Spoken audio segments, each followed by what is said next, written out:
won't be too chill, though. You know what I'm saying? Y'all playing football. The Bears and the Raiders playing the first NFL game at Tottenham. Tottenham? It's one Shoot, Hold on. I've been saying Tottenham this whole time, and that was the first time I said Tottenham. Just remember, it's one syllable. Tottenham. Tottenham Hotspur Stadium, the 187th different venue to host the game, to host an NFL game. So, hey, Jeezy, you ever been to London? Yes. You want to go? Yes. Yeah, I want to go too. I haven't been. I hadn't heard that you wanted to go. Bears, Raiders, part of a great Hour 2 of Good Morning Football Weekend presented by Bass Pro Shops. And we have the Saturday fam in the house right now. I'm Colleen Wolfe with D'Angelo Hall, Michael Robinson. Wake up, let's go. And Mike Garafolo. Are you taking orders for the shirts? Because I got a lot of people asking for a Mafa. I got to get my brother one. He was a fullback. I'm just telling you. I love it. All right, so tweet at Real Mike Rob. Yeah, let's get it. Okay, here we go. Bears, Raiders. We have 3 more London games this year, too.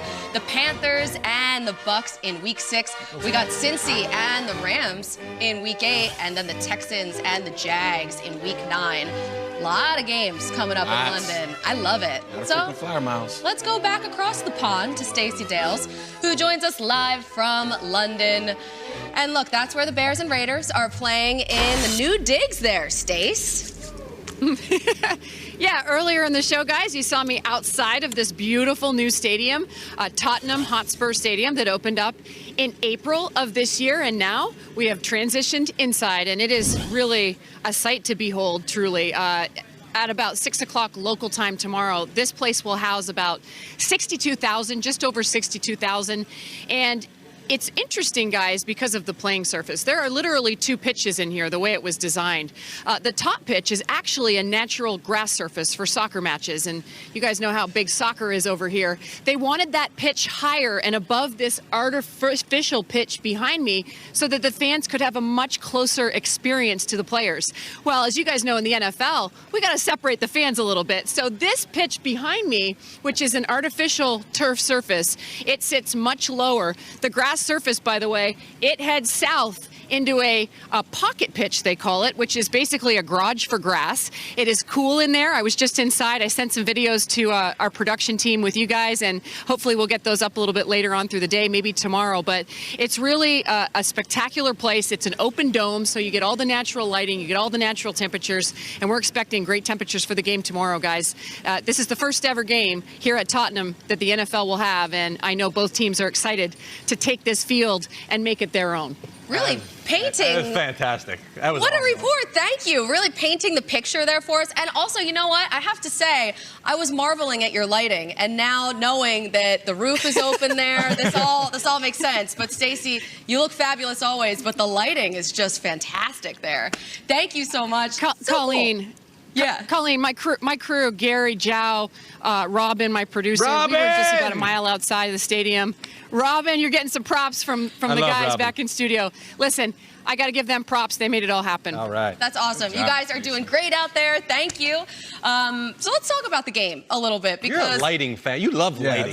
Love you know lighting. what? It is all about good lighting. That's all I'm gonna say. I know. I do marvel at nice lighting. And Stacey always has good lighting because even when she's at the Bears, Well, Stacey's got a Packers, glow. She's always like she nice provides her own backlit. lighting. That's what she does. It's great. Okay, so let's talk about the lighting that Khalil Mack is gonna have on the field Way to go. because he's playing his former team, and he said, you know what? Yeah, I'm into this. I know this is a revenge game. Yeah, I mean, I got released from the San Francisco 49ers after training camp, but then a week later, a couple days later, I got signed with Seattle, and a week later, we were playing the San Francisco 49ers. So I understand exactly what it's like playing against your former team.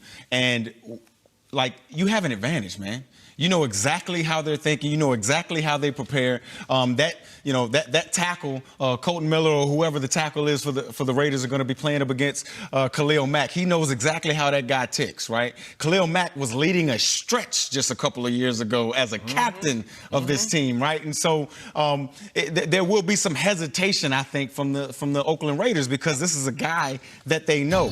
But this dude has just been like a wrecking ball. ball. I mean, since he's left the Oakland Raiders, it seems like the Chicago Bears have just turned him loose. This year, 4.5 sacks, 4 forced fumbles. Not only does he get to the quarterback, look at that move right there. Not only does he get to the quarterback, the ball changes possession. That's a playmaker at the defensive linebacker or lineman position. That makes this guy special. I think he's going to have more sacks than all of the Oakland Raiders, and I think he's going to tear this game apart. Yeah, I really do. And we're going to see Josh Jacobs, who was taken with the pick that was traded to them for Mac. And when they don't have him running and he's blocking, right? Exactly. The only problem with your scenario, the only problem, and John Gruden did point this out when they traded Antonio Brown. He said, at least I got to meet Antonio Brown. I never got to meet Khalil Mack. So not even a phone call, right? So he may not know the whole operation. That's true. Because he just never met those guys. But he does know a lot of those guys on that team. And my understanding is a lot of those guys, even though they didn't make the trade, and even though they like Khalil Mack, they want to make sure he doesn't get to Derek Carr. So as much as Mack wants to get there, they want to stop him from getting there. Every tackle and every blocking unit every week tries to stop him from getting to the quarterback. I understand, but it's like they want to make sure that he doesn't celebrate. But how realistic is that? Not realistic. Like, we talk about, like Mike Robb talking about being released from San Francisco. I can remember being traded from Atlanta to Oakland. And week 4, we had the Atlanta Falcons come to town, and I knew I might not have known the system that they were running, but I knew what Michael Jenkins, who was a receiver drafted the same year as me, I knew what he liked to do.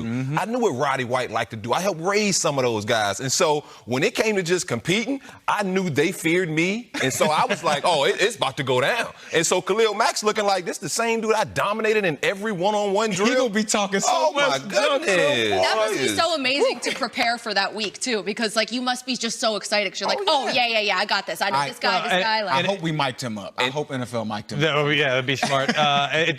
They're very banged up, this Raiders team. Yeah. Gabe Jackson's not going to play. He's been ruled out, the one guard. Richie Incognito is questionable. My understanding is Incognito should be able to go, but we'll see if he can make it through the entire game. Tyrell Williams, they may be without him. Didn't sound like it was very confident, the wide receiver. So this is an extremely banged up offense with that defense on the other side.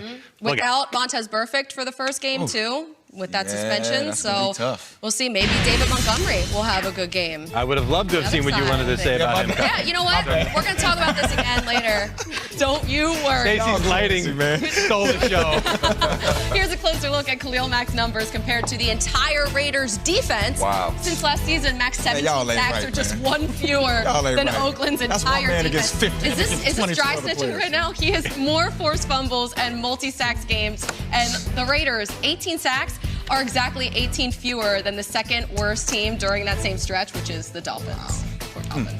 All right, let's get to names and numbers. We have some big names. We're going to tell you who will have the bigger numbers. And D-Hall, let's start with Khalil Mack. Who will have more sacks tomorrow, Khalil Mack or the entire Raiders defense? Well, you heard M-Rob say it. I'm taking Khalil Mack, too, for that simple fact that he knows the competition. He knows those guys. He might not know the offense ins and outs, but he knows those guys well enough. And he got a little chip on his shoulder. Yeah. Come on, man. How do you trade one of the best defensive players in the league? Khalil, go get him. Go get him. Straight up. Mike Robb.